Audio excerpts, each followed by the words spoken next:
Hey guys, it's Dan with Philosophical Fishing. How the heck are you? Thank you for coming back for another video. If you're new here, please feel free to like and subscribe. It really does help the channel if you just click a little button, so I really appreciate it.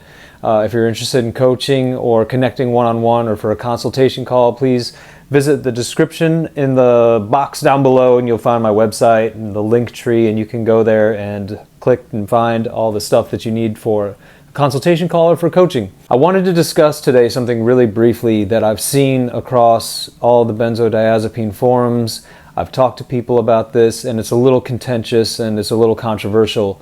So I just wanted to weigh in, give my 2 cents and put it out there, see what you guys think. If you have an opinion about this, you can feel free to leave a comment below, let me know.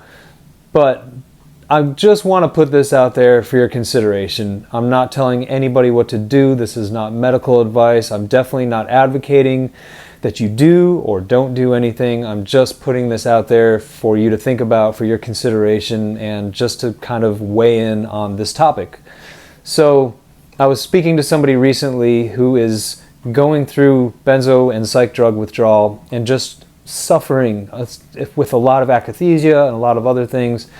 And we were talking about whether or not to add another medication to the mix in order to help this person get from point A to point B, to kind of create a bridge from where they're at to try to get to where they want to be, which their ultimate end goal is to come off of everything completely. Completely noble. I understand. That was my same intention. That was my same goal. And as you guys probably know, my story, I was put on gabapentin when I initially came off of Klonopin and Lamictal and all the other stuff that I was on. I detoxed in 9 days and I was put on gabapentin basically to keep me alive so that I wouldn't have a seizure and seize out and it would be bye-bye, end of Dan. I was put on that drug to try to get me from where I was at to where I wanted to be, and it did help. It kept my head above water enough so that the 3 or 3.5 years that I was taking gabapentin, I could heal, and I did heal during those 3.5 years. And then I took a long time. I took 18 months to slowly taper off the gabapentin. And I will never back down from saying that that helped me. It absolutely helped me. Now, is that the answer for you? Am I saying that's what you should do? No, absolutely not. I am not advocating that you go do exactly what I did. Each person is different, and this is what I want to say. This is my point. Everybody's different. Everybody has a little bit different physiology, background, mental trauma, stress, life circumstances, drugs that they were on for different lengths of time, and doing slightly different tapers. So there is no one size fits all. The Ashton method is awesome. It's a great hallmark of kind of where I think we should all be looking, and within that we can also expand, add, subtract, modify the Ashton manual, modify what we're doing to try to fit our own unique life circumstances.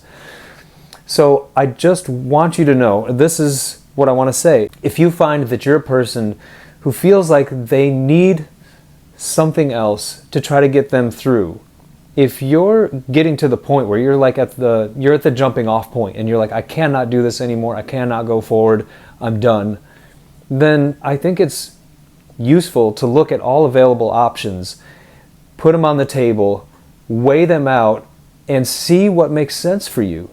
I mean, everything that we do is going to have a risk-reward benefit. So if what you want to do to try to get through benzo or psychiatric drug withdrawal is going to have a reward that's potentially greater than the risk, then it makes sense to do that, okay? And of course, any drug that you add, gabapentin, whatever drug that you add to the mix, is there a good chance that it's going to be hard to come off of later? Of course that chance exists, of course. Look, gabapentin for me was not the easiest thing in the world to do. Like I said, I tapered it over 18 months and I tried to go at 100 milligrams a month. I think I was on 1200 milligrams, and it took me longer than a year. It took me 18 months. Some of those months I had to hold for 2 months before I could make the next cut. Was it as hard as coming off of Klonopin? No, absolutely not. nowhere near as hard as coming off of Klonopin. Not even close, or I wouldn't even be talking about this. I would probably just be saying, look, this is my experience. It was horrendous. Don't do it. But that's not true. That's not the case for me. Does that mean that that's exactly how it happened for you? No, absolutely not. You might have a much, much harder time coming off of gabapentin, as there are many other people out there who have stated that they've had a horrendous time coming off of it and it was as bad or worse. So we're all just so different. That's my point. It really is such an individual journey. And I think the point is that I want people to feel empowered to make their own decisions for themselves. Now, that being said, are there some obvious pitfalls that I don't want to see people fall into? Yeah, for sure. That's definitely the case. But generally speaking, the person needs to feel empowered to make their own individual choice, to follow their own path, and to get to where they want to be. And I don't want to stand in anybody's way of getting there. I want everybody to feel like they have the power of choice to make their own decisions as they go through this. I think that for most of the people that I've talked to, and myself included, we want to get to a place where we're completely drug-free. We're not on any more psychiatric drugs. We're not dependent on anything. And we want to see where our baseline is at and how do we function just normally, naturally, because so many of us for so long we're taking these drugs that we don't even know anymore. What is our baseline? I mean, for me, I was on psychiatric drugs of one kind or another for 17 years. So to come off of everything, it's like, how do I even just function, just drinking water, breathing air, and sleeping naturally? I don't know. I don't know what my normal is. I don't know what my baseline is. It had been so long since I'd had normal. So I think that's basically where we're all at. That's what we want to see. That's what we want to get to. And whatever helps you to get to that point, I think it's good to have those options on the table, because the last thing that you need is to feel more constricted and to feel more like you're out of options and you can't do anything else. You have to do it one way and you have to go through your journey this one way and power through it. I mean, there is a lot to be said for powering through. I mean, in the end, there really is, so to speak, only one way through this, and that's to go through it. But each one of us can go through it a little bit differently. You don't have to do it like I did it. You don't have to do it like person A, B, or C did it. What makes sense to you? What is going to help you to potentially get to where you want to be? And I know there's a lot of questions that come up with that. Well, you might say, I don't know, because if I start taking this other drug that I think is going to help me, down the road, it's going to be so hard to come off of, and I'm going to have to taper it, and that could be another horrendous journey. And that's true. It could. It absolutely could.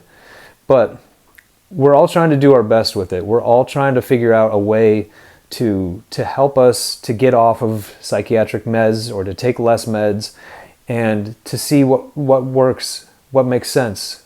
How do we want to live our lives? What is going to make the most sense for me to get from where I'm at today to where I want to get to, and hopefully avoid a lot of the pitfalls that I've seen maybe other people make. So I hope this video makes sense. I just wanted to put this out there for your consideration. I love you guys. I hope that you're all doing well today. If there's anything that I can do for you, if there's any video you'd like to see me make, any content that you would like to see me create, please let me know. Just leave me a comment. You can email me, philosophicalfishing@gmail.com. I love talking to you guys. I love making these videos. And like I always say, as long as they're helpful, I'm going to keep making them. So I love you guys. I'll see you next time.